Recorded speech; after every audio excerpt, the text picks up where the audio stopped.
Meet Ali Banat, a friend of mine, a young Muslim born and raised in Sydney, Australia, who has lived quite a successful life. However, it was only recently that his life took a dramatic turn. This is Ali's story. Where are you at now with your life? What's happened to you? And at this point in my life, wallah, I've been gifted, alhamdulillah, by Allah, with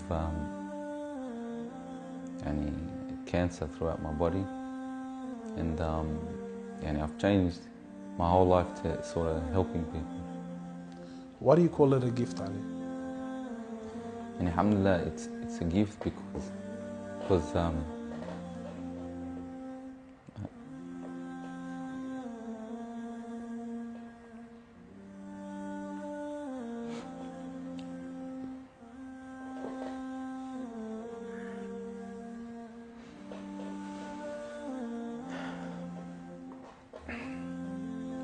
and it's a gift because Allah's given me a chance to change. What has having cancer, what has it opened your eyes to? SubhanAllah, everything in life, even the smallest gift, like breathing fresh air.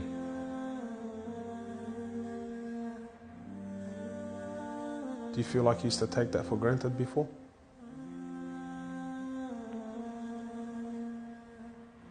How long have you had cancer for? 4 months now. Ali was diagnosed with stage 4 cancer and given only 7 months to live. Upon finding the news, he immediately sold his successful business and was forced to reconsider the lavish lifestyle he was accustomed to. Everything was to change. Ali, what was your reaction when you came to know you had cancer? I got rid of my cars, I got rid of my watches, even my clothes.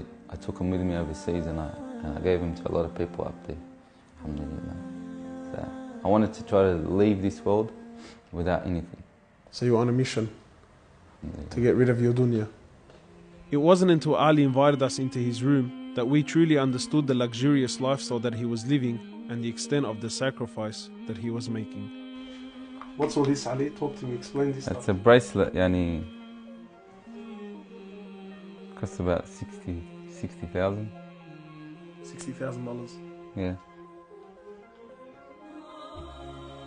What do you have in these boxes, Ali?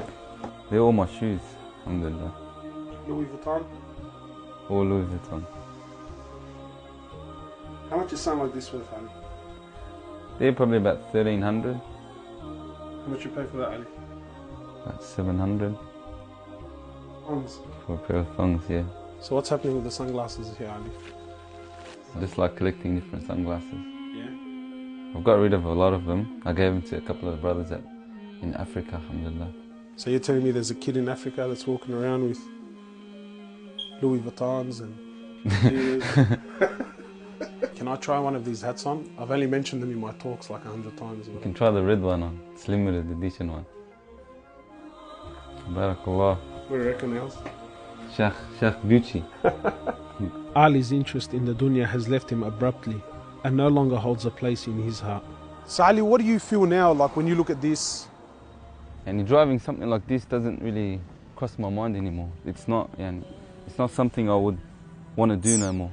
After someone tells you, or you find out that you're sick, or you haven't got much time in this life, wallah, this is the last thing you would want to chase. And this is how we should be living our life every day. A car like this, people would love to be in it, people would love to own, people would love to drive it. Wallah, they're going for the wrong goals. And you realize that when you get sick, when someone tells you haven't got long to live, you realize all this stuff, it does not benefit us in any way. So what's the value of this in your heart now? This is worth one pair of thongs for a little African child with no thongs. Wallahi, it's worth more than me to see him smile with a pair of thongs than own one of these. Wallah al-Azim. Ali has since dedicated the remainder of his life and wealth to helping those who are far less fortunate than him. After an emotional journey to Africa, Ali has established a charity titled Muslims Around the World Project. The organization wasted no time in the construction of a masjid and a school in Africa to serve as an ongoing charity for him when he finally has to depart this world. Well, it all started from when I went to the cemetery when a brother that has cancer passed away. And I was at the cemetery and I was just thinking to myself, after you go, there's nothing. There's no one there for you. No mother, no father, no brother, no sister, except for your deeds. And even your money is not going to be there for you. So the only thing that's going to be there for you is a sadaqah. And that's the only thing that's going to help you gradually through your time in the grave till you get to the ultimate destination. As the reality of death further sinks in, Ali spends most of his personal time in preparing himself for his final meeting with his Creator, Allah. The Prophet of Allah says, sallallahu alaihi wasallam, more or less, he says, he who loves to meet Allah, Allah loves to meet him. And he who hates to meet Allah, Allah hates to meet him.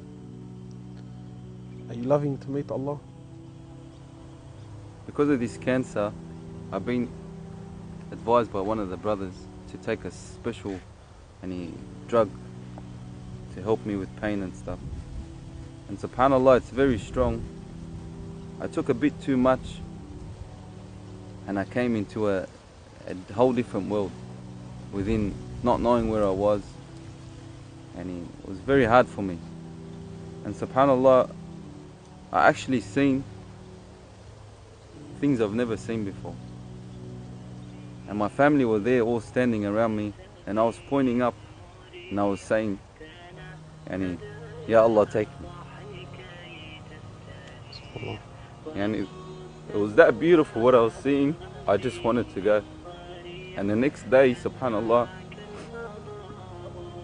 I woke up and I was upset that Allah didn't take me.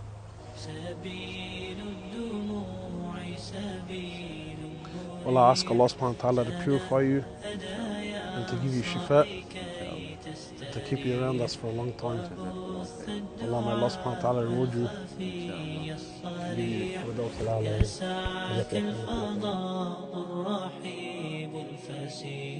سبيل الدموع سبيل مريح تنهدى يا صاحي كي تستريح.